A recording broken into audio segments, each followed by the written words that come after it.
Shema. Thank you. Welcome everyone to our Tech Talk. I'm thrilled to welcome our speaker today, Luke Scriven, who works with Vision Forward Association, and they are a nonprofit organization in Milwaukee. I personally follow their YouTube channel and their reviews of everything related to assistive technology. So I will just introduce Luke, and then I will give him the floor, the mic, and the video. Luke has worked in the assistive technology field for over a decade, having gotten into it when he first moved to the United States from England in 2011.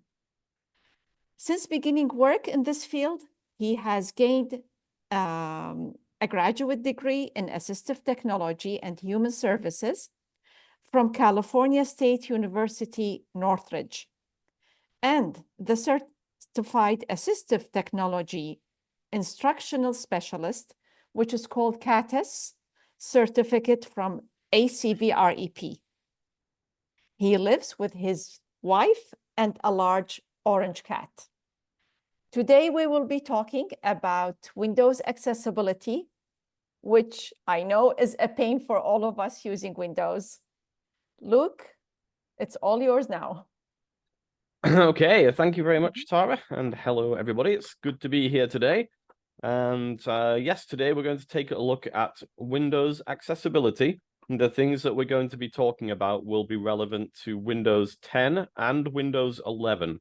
So the features that I'm going to be showing you are on both systems, except for one which I'll mention, which is actually just a Windows 11 thing. But yes, I'm gonna share my screen here, and then I'll be able to show you guys some things. And I'm gonna leave about 20 minutes for questions at the end as well. So hopefully, if you have a burning question, I will be able to answer that. Let me try and share my screen here first of all.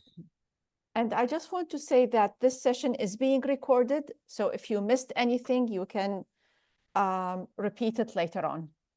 All right. Yeah. So hopefully my desktop should be showing on the screen right now. Yes. And I'm running Windows 10 here. And the first thing that we want to do is get into our accessibility options. Now, before we kind of get going with anything, I will say I have some handouts that cover all of the things that we're going to be talking about today that I can share with Tara, and then she could share with you. And we have a couple of videos as well that go over these different features too.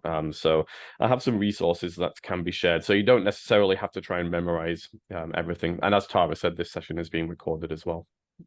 But with Windows 10 here, to get to our accessibility options, they're actually called ease of access. So they are not called accessibility. The easiest way to get there with Windows 10 is to press the Windows key or click on the Start button, type in the word ease, E-A-S-E, and then press Enter. And that will take you to the settings where your ease of access or your accessibility options are. Now, on Windows 11, it's slightly different. The easiest way to get to these in Windows 11 is to click on the Start menu or press the Windows key, and then click on the Settings cogwheel, and then look on the left side for accessibility and click on that. Unfortunately, for some reason, in Windows 10 and Windows 11, they decided to change the way that the menus are laid out. And so it actually looks completely different in Windows 11 compared to Windows 10, even though it's all the same options. But in Windows 11, they look different. And some of them are kind of hidden away, which is unfortunate. But here we are in Windows 10 in our ease of access settings. And on the left side, there is a menu that contains 7 different accessibility options for people with vision loss. And so we'll just go ahead and talk through some of these options here. Now, some of these you might not actually see them working. Like when we get to the magnifier, I'm not sure if that's going to translate across Zoom here. So we'll have to see how we get on. Now, I'm going to start off at the top of my ease of access settings, and the first option is display. And if I click on display, it's going to show me what I can change about the display. And there are two things that we're able to change here. The first one is a slider that allows us to make text bigger. And this will adjust the size of text in various places, but not everywhere. The places it will affect are the Windows menus itself, and also the ribbons in Microsoft Office. So the ribbons are the menus at the top of the Microsoft Office programs, such as Word, Outlook, Excel, and PowerPoint. And if we change this slider, this make text bigger slider, it will adjust those ribbons. So I'm going to go ahead and just slide the slider to the right here. And then I'm going to hit the apply button, and we should see the text in this menu get larger. And so now the text in the menu is larger here because I adjusted that make text bigger slider. If I go ahead and open up, let's say Word here, and then we'll take a look at the ribbons in Word, which again are the menus at the top of Word. And all of those menus now are larger than they would be normally because we changed that text size slider. So that can be pretty handy, but it doesn't change the size of text everywhere. It's only in specific locations. And so it may or may not be helpful for you depending on what you're doing. I'm going to go ahead and reduce the text size slider again. The next thing we have in the display settings here is to make everything bigger. And this sounds really good. I mean, it's great to make everything bigger. Up in the middle, because I don't know the So if stuff. you go to the start button in the bottom left-hand corner, Okay. I'm sorry, was there a question there? No, look, I think there was a side conversation. I Oh, muted. okay. So I'd really Okay. appreciate it if everybody could mute themselves. Okay, thank you. Sorry about that. All right, so the next option is to make everything bigger. And with make everything bigger, like I was saying, it sounds great. We want to make everything bigger, right? That sounds fantastic. But we have to be a little bit careful with this because what ends up happening is if you make things too large, you're going to run into problems with some windows not displaying properly. And the classic case of that is a window where you need to click on a button, but the button is off the screen because the window is too large and you're not able to move the window to get to the button. So these are the types of problems that you can run into. Now it does give you, so in the drop-down box, it gives you a percentage and it gives you a recommended percentage. So mine at the moment says 125% recommended. And I know that I'm safe with that size. And usually I can go about 25% larger than that and it should still be okay. So if I go to 150%, and now everything has gotten bigger, this will affect literally everything, the taskbar, the desktop, like the different programs, like everything should get larger. And like I say, 25% above recommended is usually okay. But if we go more than 25% above recommended, we can run into issues. And even if it's just 25% above recommended, there still can be issues sometimes, depending on what you're doing. So this is one that you have to kind of try and see if it's working or if it's causing any problems. But like I say, usually if you stick to no more than 25% above recommended, you'll probably be okay. Okay, so those were our display options. We're going to go back to the left and find mouse pointer this time. And we have now on the right some things we can do with the mouse pointer to change the appearance of it. And the first thing is a slider to change pointer size. And there's a really good range of pointer sizes that we can choose from. So I just enlarged it to be the biggest size here. And it's really, pretty large. And if we adjust the slider to the left, it will make it really teeny tiny. And so we have a really good range there within which we can change that mouse pointer. Underneath the slider, we will find the option to change pointer color. And the default colors are either just a white with a black border, a black with a white border, an inverted, which will change color depending on the background. So if it's a dark background, it will be white. If it's a light background, it will be black. And then the final option here has a color wheel, and this will allow us to choose other funky colors of our liking. So I've got yellow here. There's like, pinks, and there are greens and blues. And you can even completely customize the color using a color grid. So if I wanted a hot pink here, I could go ahead and set that up. And so it's really quite customizable, and definitely something which will be beneficial for a lot of different people. So let's go back over to the left and look at the third option in our vision accessibility list, and this is for the text cursor. Now, the text cursor is the flashing line that we get whenever we're typing, and it can be hard to see because it's very thin. And so here we have some options to make that text cursor more visible. And the first one is to use text cursor indicators. These are colored blobs that you are able to enable, and they will appear above and below the text cursor. I'll go ahead and hit a switch here to turn on the text cursor indicators. And if we open up Word again, we should be able to see these text cursor indicators in action. So here I have a text cursor, and above and below that text cursor are these pink blobs here. As I am typing, oops, helps if I don't turn on caps lock. The text cursor is obviously moving along as I type, and those pink blobs are following its position.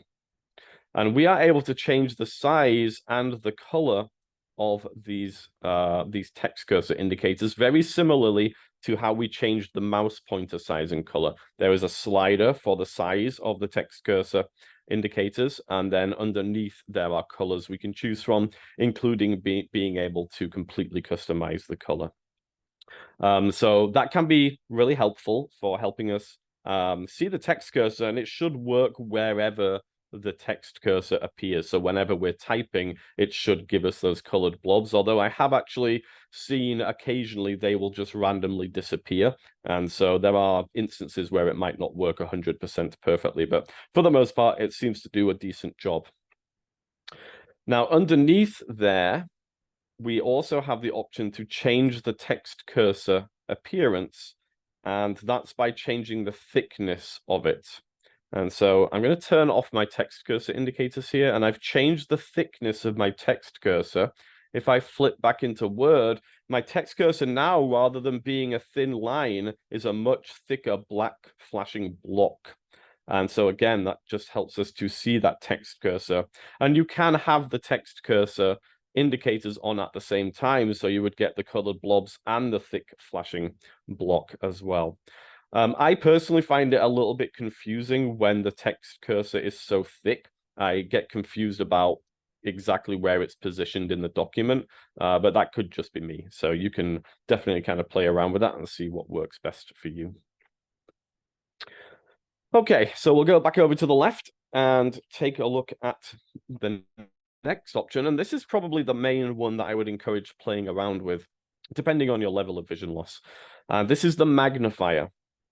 Now, I've seen some of you are using handheld magnifiers to look at your computer screen here, and that's fine, but the computer has its own screen magnification built in, which it might be more efficient to use once you've learned how to use it. And so all of the options for that are located in this magnifier section in ease of access or accessibility, depending if you're using Windows 10 or Windows 11. And there's a bunch of stuff in the menu for the magnifier here, but I'm going to say for the most part, you don't need to worry about things in the menu here. What you really need to do if you're going to use the magnifier efficiently is learn the keyboard shortcuts that operate it. And in the handouts, which I'm going to share with Tara, we have a handy table that's got the keyboard shortcuts in it. And there's not too many, but if you learn them, it will really improve your efficiency with using the magnifier. So we're going to take a look at some of those now. We're going to start off with the keyboard shortcut that we use to turn on the magnifier. This is holding down the Windows key and pressing the plus. The plus key is 2 keys to the right of 0 on the top, on the number row above the letters. So 2 keys to the right of that 0. So we'll hold down the Windows key and press the plus. And I've turned on the magnifier. Now, it hasn't actually zoomed in yet. I've just turned it on, and it's ready to go at this point. Every time I do a Windows plus from now, we'll start to zoom in. And so I'm starting to zoom in. Now, can somebody let me know, is the zoom translating across Zoom or not? Yes. Okay, it is. perfect. Okay, because I wasn't sure if it would or not. So here we are. This is 2 times magnification we're at, and I can just keep on holding down the Windows key and pressing plus. And as I do so, it's going to get larger and larger and larger. To zoom out again, make things smaller, we can do Windows minus. The minus key is located 1 key to the right of that 0 or to the left of the plus key. And the Windows minus will go ahead and allow us to make things smaller again until we get back to 1 times magnification.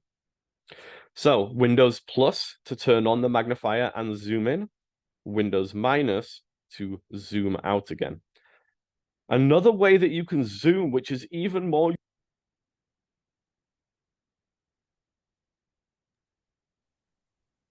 We lost your audio, Luke. Hello, can you hear me now? Yes. Oh, okay. Okay. So where did you hear up to there? No, it was just like a few seconds. Okay, so another useful way to zoom in if you're using a regular mouse with a scroll wheel is to turn on the magnifier with Windows plus and then hold down Control and Alt and use the scroll wheel on your mouse, and that will allow you to zoom in and out as well. So again, Control and Alt and the scroll wheel. And using this magnifier, you can zoom in on anything. It doesn't matter what you are doing on the computer. Let's say we're on the desktop here and we want to make the desktop icons larger. We can go ahead and zoom in on those desktop icons. It doesn't matter what you're doing. The Windows magnifier will always allow you to zoom in to see it better. Now, the other thing with zooming in like this is the field of view is reduced as we magnify. And so if we hold down the Windows key and zoom in, the more zoomed in we get, the less we see on the screen at any one time. And so if we're doing the full screen zoom like this, then we have to get used to moving the mouse around to pan around the screen. So essentially the mouse will push the screen around and allow us to move left and right and up and down and find what it is that we're looking for on the screen. It can be tricky to get used to that, and not everybody likes doing it because it can be confusing finding things that are on the screen. And so that would be the big downside. However, we have 2 alternative magnifier views that we can use if the full screen magnification is too confusing. And the first one of those is the lens mode. So let me zoom in here. So we're in full screen zoom at the moment. I'm going to switch over to the lens mode by pressing Control, Alt, and L. And now I have a magnification lens on the screen that follows the mouse around.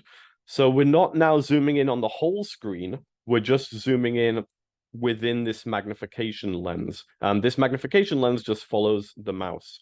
So this is kind of similar to holding a magnifying glass up to the screen. Similar kind of idea. And again, this can be less confusing because we can still, the full screen is still visible, but we're just magnifying wherever the mouse is. So that's one of our other views. And the other view that we can use is the docked view. We would switch to that with Control-Alt-D. And with the docked view, we have a docked magnified area at the top of the screen. So for the most part, the screen is regular size, but at the top of the screen, wherever the mouse is at the bottom, will show up magnified in this docked area at the top. And again, you can change magnification level with any of these with that same Windows plus and Windows minus. But again, some people like this view because the screen stays the same size, but you have this magnified area that you can utilize that will show you whatever you are zoomed in on, whatever the mouse is on, but larger. To get back to the full screen, we can do Control-Alt-F, and that will take us back to our full screen zoom again. So those are our 3 magnifier views. We have the full screen zoom, we have the docked view, and we have the lens view. And you can flip between any of those whenever you want to, and it's really quick to do so. You might find that a particular view works better for a particular task, but then a different view works better for a different task. So it's good to be able to flip between them as necessary. Now, there's a couple of settings here in ease of access or in accessibility, depending on which version of Windows you're using, that it is worth looking at for the magnifier. I'll go ahead and turn on the magnifier here just to zoom in. So one of those is this option to change zoom increments. And by default, this will be set to 100%, which means every time you zoom in, it's going up an extra 100%. So you go from 1 times to 2 times to 3 times to 4 times every time you zoom in. And the problem with that is it's quite a large jump. And generally, when we magnify, we want to magnify as little as possible, because the more we magnify, the less we're going to see at any one time, because the field of view is reduced. So when we zoom in, we want to try and magnify as little as possible. And so what I like to do is actually change the zoom increments from 100% to a different number. I usually go for 25%, but that could be different depending on your level of vision loss. But let's say that we do choose 25%. Now, when we zoom, we're going from 1 times to 1.25 times to 1.5 times, 1.75 times, and then to 2 times. It gives us a lot more control over how much we're zooming in or out when we zoom in or out. So that's worth experimenting with. And the other thing that it's worth looking at is if you are in the lens view, where we have this magnified lens that we can move around the screen. If we go to our magnifier settings, there is an option to change lens size. And we will end up with these 2 sliders. There is a horizontal slider and a vertical slider. These allow us to change the size of the lens. And so if I increase the horizontal slide, it's going to make my lens wider. And if I change the vertical slide, it will make it taller. So now my magnifier lens is really large. It kind of takes up nearly the whole screen. And so you can just adjust that lens to whatever size makes the most sense for you. It starts off, the default is quite small, I find, so I usually like to increase it a little bit. But again, it's going to depend on, obviously, your preferences and what you're trying to do. Other than that, there's nothing too important in the settings, I wouldn't say. Those are the most important things. For the most part, it's actually just remembering those keyboard shortcuts, which I've already been giving you. And there's not too many to remember. Another keyboard shortcut that we do have, which can be useful, is Control-Alt-I. And that will invert the colors within the magnifier. So here I'm in the lens mode. And so within the lens, I've inverted the colors. So now my background, which was black, is now white. The text, which was white, is now black. And this will just invert the color of everything indiscriminately. It's what we might call a dumb color invert. It doesn't intelligently apply color inversion. It just inverts any colors to their opposite. So the problem with this is, let me just change this back a second. Let's say that we are looking at pictures. Let me just bring up a web browser here. And so we're going to look at pictures of fluffy cats. And so here we have some pictures of fluffy cats. And if I use my color inversion here, that fluffy cat is suddenly going to look kind of scary because it's just indiscriminately inverting the colors.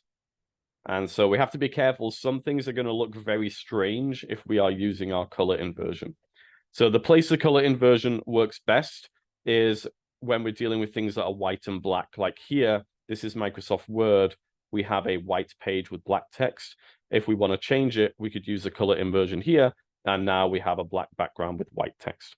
So that's the time when the color inversion works the best. If we're in the full screen magnification mode, all of the colors, the whole screen is going to be inverted.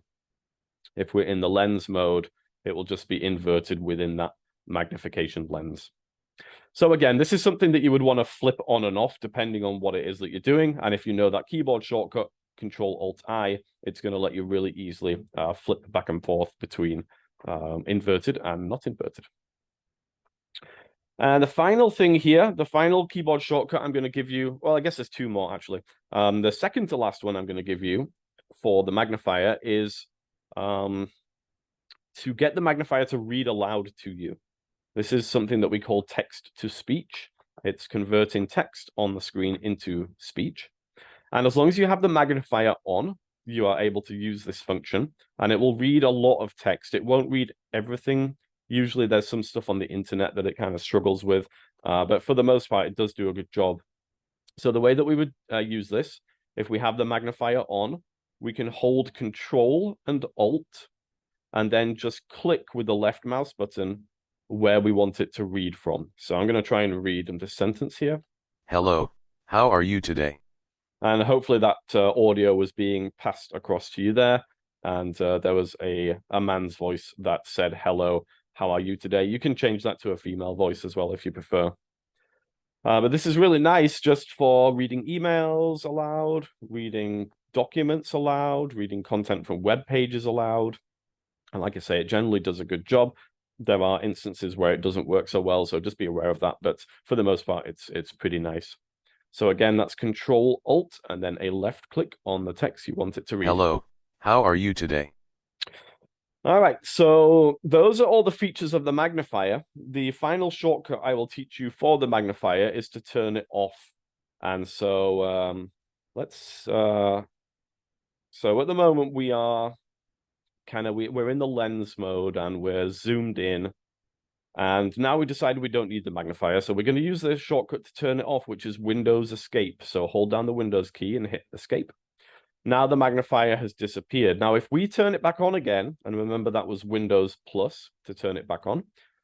If we turn it back on again, it will remember our previous settings and it will instantly go back to them. So it knows that we were in the lens mode. It knows how much we were zoomed in. And so as soon as we turned on the magnifier, it's gone back to those settings.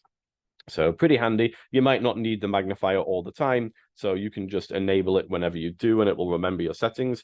And then when you don't need it, you can hit the Windows Escape to turn it off.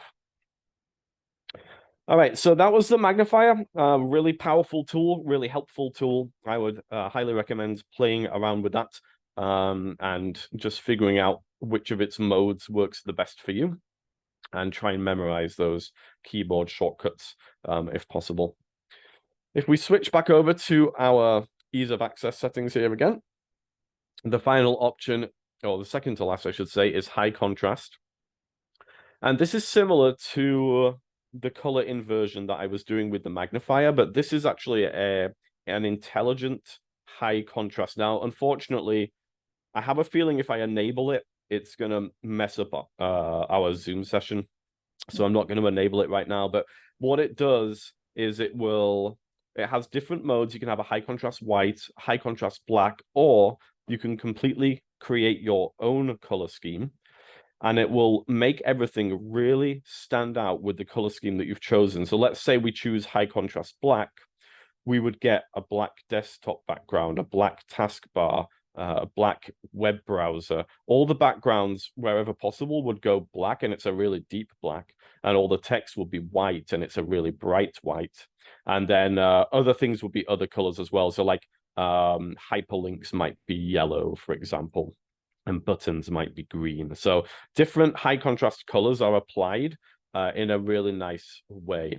And yeah, it's something that you could kind of experiment with yourself. Now, you can actually toggle on and off the high contrast mode with a keyboard shortcut as well, which is Alt, Left, Shift, Print Screen. So it's a bit of a strange one. You have to hit hold the shift on the left side of the keyboard. So Alt, Left, Shift, and then hit the Print Screen key. And that's probably going to be somewhere near the top right of your keyboard. So doing that will allow us to toggle on and off the high contrast mode. For the most part, though, it is something that you can kind of leave on if you like it.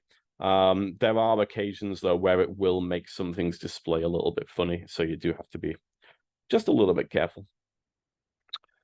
Okay, so that's all of our kind of straight up accessibility options that you will find in ease of access or in the accessibility options if you're using Windows 11. But there are some more things that we can utilize as well that it's worth knowing about. So let's take a look, first of all, here at Microsoft Edge, which is our web browser. Now, obviously, you might be using a different web browser, but if you are, I would recommend considering using Microsoft Edge. I'm just going to go into my full screen view here, because Microsoft Edge has got some nice accessibility features built in. And so what we'll do here, first of all, is we're going to go to bbc.com. And here we have a bunch of news stories. I'm using the Windows magnifier here, so things are kind of zoomed in. And we'll go ahead and open up a story here. Now, for the moment, I'm actually going to turn off my magnifier here to show you these features that are built into Edge. And one of them is text-to-speech that's built into the Edge browser. Now, I already showed you that the magnifier can read aloud to you, and that works great. And it would work here. But the voices that the Windows magnifier use, not always the best. The Microsoft Edge browser has got some really excellent voices, which are very realistic sounding. And so if we can use those, it might be nicer listening to them. And we can get the Edge browser to read the web page in two different ways. The first way is clicking on the A at the top in our address bar. Now, at the moment, the zoom controls are kind of in the way here. So let me just do this a second. Okay. I'm just going to resize this window. Okay, so in the browser, at the top where the address bar is, to the right of the address bar is the letter A. And I'll just zoom in on that just in case people want to see that a little bit more clearly. And so my mouse is on it here at the moment. And this clicking this will actually start the page being read aloud here. So I'll go ahead and click it.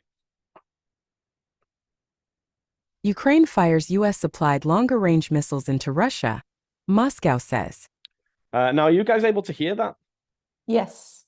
Okay, good. Yes.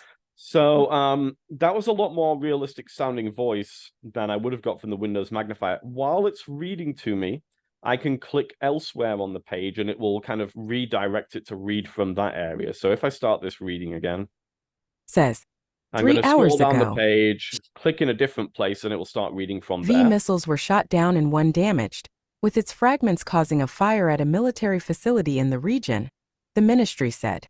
I'll go ahead and pause it there. When we start this feature, there is a control panel that opens at the top that has a play button in, and there's also a skip back and a skip forward. So we have a play, pause, a skip back, and a skip forward. And to the right of that control panel, we actually have a voice options button. And this voice options button opens up various controls, including the option to change the voice speed, so we can slow down the voice or speed it up. And also choose a voice. And if I click on that combo box, there are thousands, well, maybe not thousands, but definitely hundreds of voices to choose from, a ridiculous amount of voices, all in different languages, but also different accents for the same language. So for English, for example, we have a number of different accents that we can choose from, and a number of different people who are speaking those accents. So here we have English United Kingdom, and there's a bunch of different people that we could choose from. Let's choose Maisie here, and we'll hear what she sounds like. Said Russia's Foreign Minister Sergei Lavrov Okay, so she's a accused child. Washington of trying to escalate the conflict. Okay, so as you can hear there, Maisie was not only English, but she was also a child. Let's go ahead and see if we can get a different English one here. We'll choose Ryan. Let's see what Ryan sounds like. Conflict. That attack was used repeatedly overnight against Bryansk region is of course a signal that they either US and so on and so forth. Now, actually, if I turn off the magnifier here, we'll get it to read. US want escalation, he said. And for those able to see, and without the Americans' highlighting use of as these it reads high-tech also. missiles, as Putin has said many times, is impossible. He said Russia would proceed from the understanding. And I'll stop it there. So yes, it was highlighting also as it's read there. So there's a ton of voices. So if you do have issues with hearing, you could probably find a voice which works well for you because there's so many to choose from.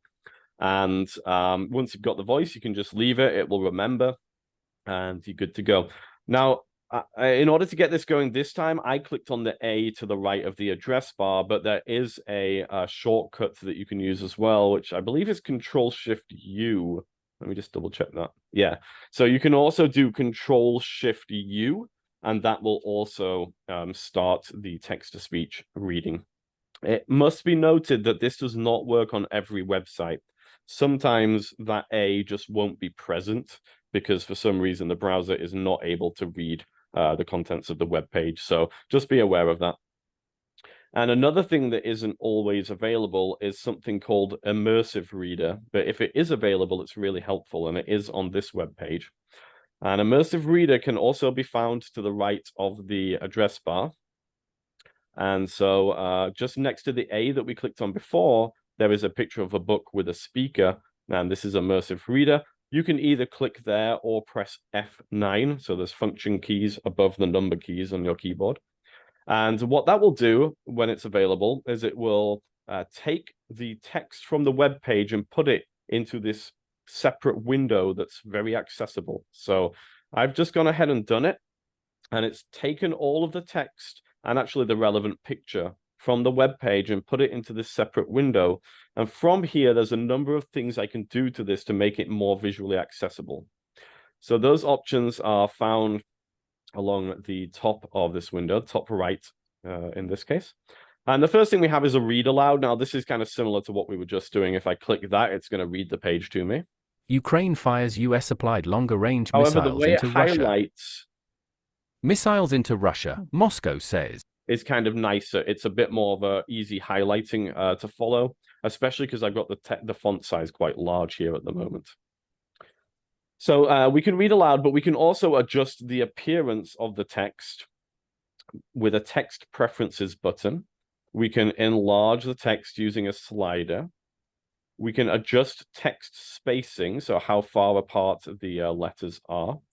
We can change the font style and also change the color. There's a number of colors to choose from. And so now I've completely adjusted this. So it's a very large text, and it's this white on black. You'll notice the picture is still regular color, so that's good.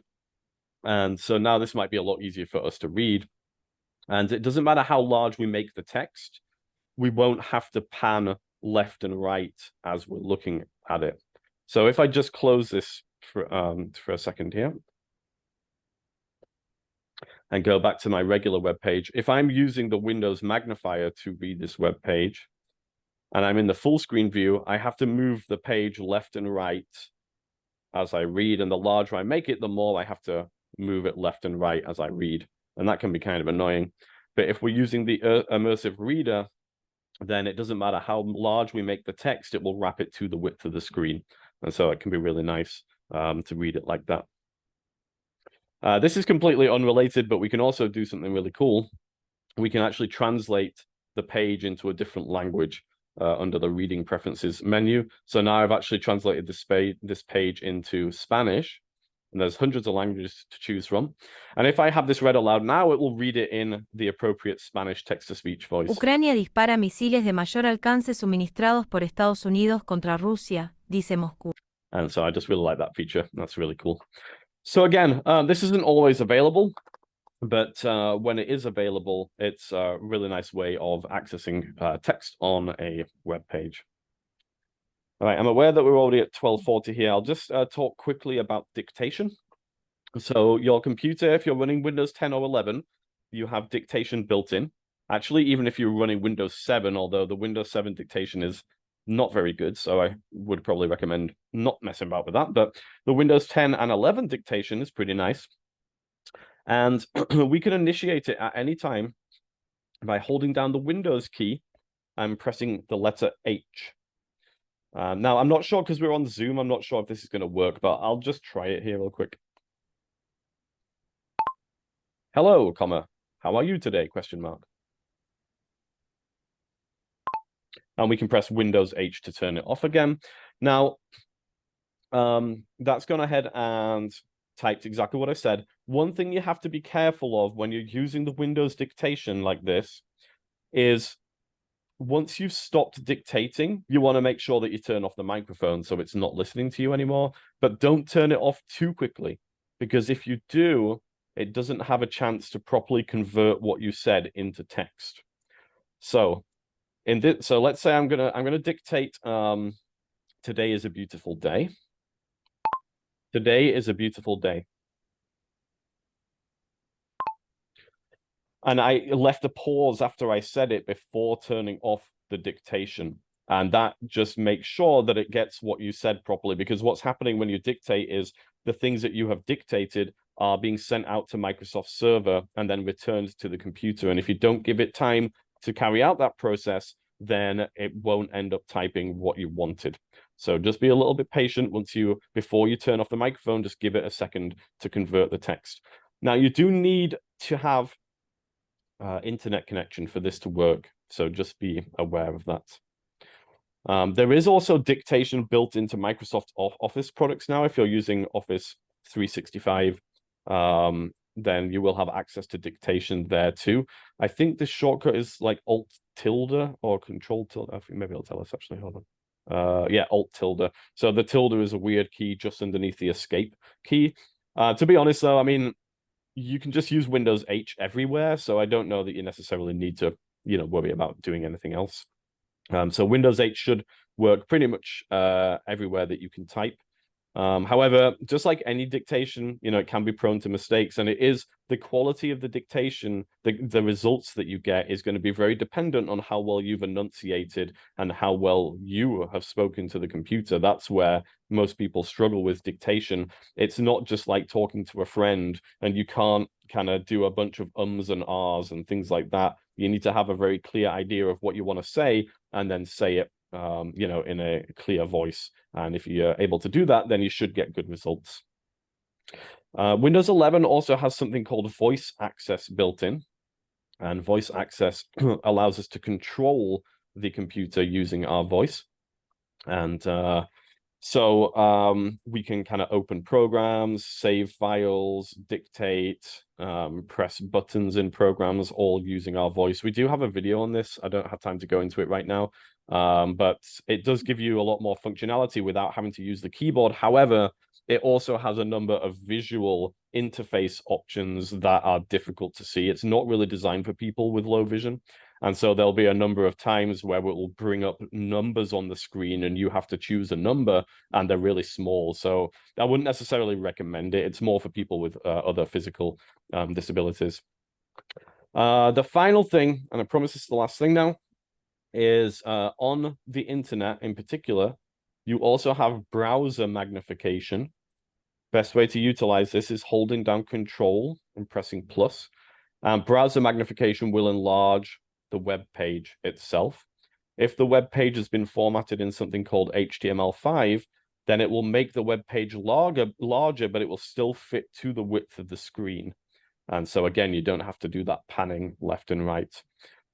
So that can be a nice thing to try. Control plus to make it larger, Control minus to make it smaller. Now, some web pages you'll kind of lose them off the edge of the screen when you do this. And so it does depend on the web page, but it's definitely another thing that you can kind of play around with. All right, so finishing 5 minutes later than anticipated, but that was a very quick overview of accessibility. So now I will open the floor to questions. This was great, Luke. Thank you so much. And I'm glad we're recording it. So There's a lot of information. Yeah, there is. Yeah. Yeah. So anybody has a question, please unmute yourself. Tara. Yes, Janice, go ahead. Oh my gosh, this was such a great presentation. Thank you so much. Luke, I agree with you. I don't like my cursors to be fat either. It's a double-edged sword because it's hard to see the thin one, but the fat one, then you're not really quite certain where it is. Exactly. Some of this I knew, but some of this I didn't. So I can't wait to get the recording and your shortcuts. This was really fantastic. This could be a game changer. Thank you so much, both of you. Thank you, Janice. You're very welcome. And yeah, Tara, I will share those handouts with you, like I said. So then, please, because they've just got those tables in, which are good to use as little cheat sheets. I see Ashley in the chat. I had a question about dictating internet searches. So Ashley, yes, you can dictate internet searches, What doesn't work very well is dictating web pages. Like anything that's not normal words, the dictation tends to kind of struggle with. But let's say I go to the address bar and I'll dictate happy dogs. Happy dogs. And then I'll just go ahead and hit enter, and it's typed happy dogs in there. Now we've done a search for happy dogs. So yes, you can do like that. And is the keystroke combo a toggle? Yes, it is. Yeah. So you can do Windows H to turn it on, Windows H to turn it off. Sandy? Hi, Luke. I absolutely agree with Janice. This is awesome. Way back in the beginning, though, when I have my own way of turning on magnifier, but I like the concept of the keyboard shortcut. And I am trying to understand to turn magnifier on the Windows key plus the plus symbol. But my plus symbol is either over on my number pad or it's the uppercase above, the shift above the equals sign. So do I have to do the shift? So you can use either of those. And you can just hold down the Windows key and press either of those. You don't need to use the shift at all. Wow. Yeah. What? Great. And then I had one other question in the read aloud, and I'm trying to think whether that was in, you were still in Windows stuff, but at read aloud, you turn it on with the Control Alt and the left mouse click. Yep, you got it. Yep. But then when does it stop reading? Because that's one of the things I've struggled with. Sometimes I get a phrase, sometimes I get a line, sometimes I get a paragraph, and I'm so impatient. I haven't properly learned how to use these shortcuts, and my vision needs to listen more than look. And actually what you said there, I'm glad that you brought that up, because the reading from the magnifier can be inconsistent. Like sometimes it will just stop after it's read a line or after it's read a paragraph, and then you have to kind of get it to start reading again. Now, the only way that I found around that is to download a free program. It's called Morphic, M-O-R-P-H-I-C. And what Morphic does is it puts a control panel down at the bottom right of your screen. Oh, wait, I've actually got it right here. Let me see if I can click it here just to bring it up. So with Morphic, it will give you a control panel. Hopefully, it says it's loading. And with that control panel, it gives you buttons to control various features that are actually usually inside the ease of access settings. And so here's my panel. I decided to put it at the top of the screen for some reason. I'm just going to put it down there. So here's my panel. So we have a text size buttons, which is it's actually the same control as changing display size in the settings. But for some reason they've called it text size here. So this will increase the size of everything. We have buttons to turn on and off the magnifier. But then we also have this read selected option here. And with the way that they've programmed this, it's actually a select to speak. And so what you can do is highlight a specific area of text, and it will just continue reading until it's read all of the selection there. And so depending on the vision, like if you have enough vision to be able to highlight the text that you want to read, then you can use the read selected. https://dneyofavorite.com signs your dog is happy. And so on and so forth. Now, if you've got an entire document, it's really easy to select it all with just Control A. So that's a handy shortcut. Control A is select all. So if you are, if you're on a page and you want everything to be read, you can just do a Control A. That will select everything, and then you can hit the read selected, hit the play button. So just very quickly, this Morphic is a free program I can download from the Play Store or whatever, wherever. Not the Play Store. Actually, the best way to find it is actually just to do a search for it through your internet browser. So let's just see what their URL is here. So you can do like a Google search? Yeah, but I'll give you the URL though, because it's not what you think it's going to be. Oh, no, it is. Tell a lie. Oh, no, it's not. No. So morphic.org. Oh, wait, this is it. Sorry. Yeah. This is it. Morphic.org. So morphic.org. And that's our website. And then you can go ahead and there's a button at the top right that says Get Morphic Free. and that will allow you to download Morphic. So, okay. Barry, do you want to go next? Oh yeah, I just wanted to ask where that A was when you said the thing would read to you. Yeah. Your browser. Mm-hmm. I didn't see it when you were pointing it out. It was a bit gray. Yeah. Yeah, let me go ahead. I'll use the magnifier here to zoom in. And so I'm at the top of the screen by the address bar. You're able to see where the web address is at the moment. The web address. So where my mouse Morphic makes computer easier. That's the yeah, just underneath there where the mouse pointer is, it says morphic.org. Yes. So this is the address bar. And if we come to the right, just keep on following the address bar along, then the A will be there. Oh, Now it is grayed out because it's not active at the moment. If you have trouble finding it, I would recommend memorizing the keyboard shortcut instead, which is Control-Shift-U, and you know, that would also activate this. So and then the whole whatever you're looking at starts to read to you. Yeah, so it'll just start reading from the top of the page that you're on. Morphic makes computers easier to use. What is Morphic? Morphic is a tiny app that makes computers easier to use by providing a toolbar that Stop it there. So that's a nice way to have a web page read aloud, especially because you can customize the voices so much. I see. Thank you. Yep. I might have still been working if I knew all this. It's never too late. Never too late, Janice. Quick question. So I use the docked magnifier like all the time. Yeah. So are you saying that if I do Control-Alt-Scroll on my mouse, that'll increase the size? Yep, it will do. You got it. Of the magnifier. Okay, without having to like look for that little plus sign to bump it. Oh, okay, yeah, you can either do Control-Alt and the scroll wheel, or you can do Windows and the plus key. Either way, that will make it zoom. And again, like this is all just efficiencies. Like the magnifier, I didn't really mention this because I prefer kind of not to do it like this, but the magnifier does have its own control bar that opens, and so you can zoom in using the control bar, and you can also have it read using the control bar too. But the problem with that is it's really inefficient because every time you want to zoom in, then you've got to search for that control bar. If you can learn the keyboard shortcuts, it's much better. Thank you. Yep. And one last question, Hello. if we could make it short. Ashley? Okay. Hi, it's Marie. Yeah, hi guys.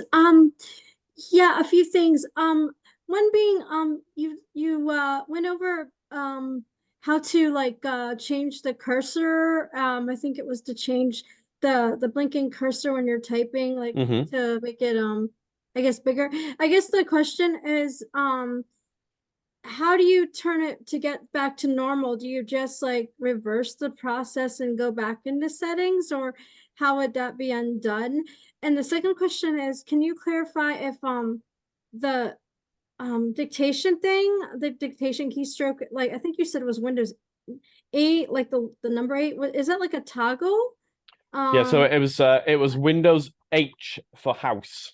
Oh, Windows H. Yep. Okay. Yeah, and that is a toggle. Yeah, you're right. So yes, if you do that once, it will turn it on, and then if you do it again, it will turn it off. Now you should know if it's the first time you've used it, there might be a window pop up telling you like you have to accept their privacy, whatever, because whatever you say is being sent out to Microsoft servers.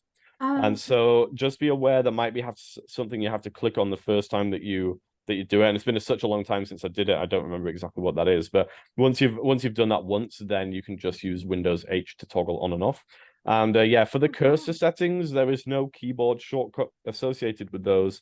And so if you want to turn them on or off, you have to go into either ease of access or accessibility, find the text cursor option, and then you're able to turn them on or off with a toggle switch there. So Max, sorry, Ashley, there's somebody else who wants to ask a question. Oh. Max, do you have a question? Am I on? Yes, you are. You can, okay. I couldn't see the microphone. Yeah. Well, I've tried to work with Narrator, that you haven't talked about. Mm-hmm. Maybe you don't want to, but I see that the methods you've used with lens and the magnifier do pretty much the same thing. That's very useful. And Tara, I hope you'll find a way to send out the handout that he's giving you, because I benefit from it. Definitely. We will send out the recording hopefully tomorrow, and we will include the handout and the 2 videos that Luke mentioned as well. And just to talk about Narrator for a second. So Narrator is a screen reader. It's just a program designed for people who are blind to access the computer. And that type of software is quite specialized, because you are learning to use the computer without your vision. So we're not talking about zooming in on things. We're not talking about changing the appearance of things. We're talking about using our ears instead of our eyes, and everything is driven from the keyboard. Now, of course, we do screen reader training here at Vision Forward, but for the audience that we have today, that's probably not the most appropriate thing. So yeah, if you are low vision and you use magnification, generally Narrator would be something to be avoided, except for the one thing that is actually useful for low vision users that it has is a speak under pointer function, whereby if you have Narrator on, as you move the mouse around, it will speak whatever the mouse is on top of. And so that can be kind of handy, but Narrator also talks a lot, because it's designed for people who are blind. And so it gives you a lot of information that you probably don't need. And so it can get real annoying real fast. So I would say be warned. My problem has been when I try to use it, and I'm going to try to work with the magnifier now. When I try to use it, it will sometimes recite one word, or to recite a line, or recite a paragraph. If I want to, I don't know how to distinguish, how to read a whole page or read a line. Or and of course all of that is possible if you know the correct keystrokes. But I would, like I say, I would probably try and avoid it and use the low vision options primarily. And then if those aren't working, that's when you can start looking into the screen reader side of things. So I appreciate that. Thank you. Luke, thank you so much again for, this great presentation. We have learned a lot, and please send me the handouts and the videos you talked about so we can incorporate them in our email that we send to everyone. Sure thing, I will do. And thank you for having me. It's been a pleasure. Thank you very much, everyone, for joining us today. And that's all right. Thank you, Tara. Thank you so much. Bye-bye. Thank you, Luke. Thank you, Tara. Thank you. Bye. Bye. Bye-bye.